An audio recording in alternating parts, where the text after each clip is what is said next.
Hello అండి అందరికీ welcome to my channel. ఇవాళ వరలక్ష్మి వ్రతం కదండి. అందరికీ కూడా వరలక్ష్మి వ్రత శుభాకాంక్షలు అండి. మా ఇంట్లో పూజ అయితే ఇలా చేసుకుంటాం.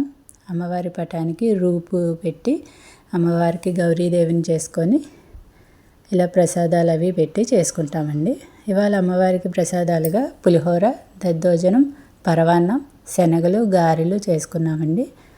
అమ్మవారికి ఇంకా చీర, జాకెట్, పసుపు, కుంకుమ, గాజులు పెట్టి ఇలా సింపుల్గానే చేసుకుంటామండి. మాకు కలశం ఉండదు, అందుకే కలశం పెట్టుకోమండి. పూజ అది బాగా జరిగింది. పూజ కాడ కూర్చొని మా పాప దండం పెట్టుకుంటుంది. మీ అందరికీ కూడా హాయ్ చెప్తుంది. పూజ అది బాగా జరిగిందండి మా ఇంట్లో. పూజ అది జరిగాక ప్రసాదాలు తినమంటే అదిగో అరిటాకులోనే తింటానందని అరిటాకులో తింటుందండి. ప్రసాదాలన్నీ కూడా బాగా వచ్చినాయి అంటండి. ఎక్కువగా తినదు, తక్కువే తింటుంది, కానీ ఇష్టంగానే తింటుందండి. ఇంకా ప్రసాదాలు ఇది తినేసాక చక్కగా బయటకు వెళ్ళి వాళ్ళ నాన్నతోటి షాపింగ్ చేసుకుంటుందంట.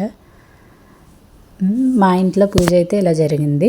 మీ ఇంట్లో కూడా పూజ మంచిగా జరగాలని మనస్ఫూర్తిగా కోరుకుంటున్నామండి. మా వీడియోస్ కనుక నచ్చితే సబ్స్క్రైబ్ చేసుకోండి.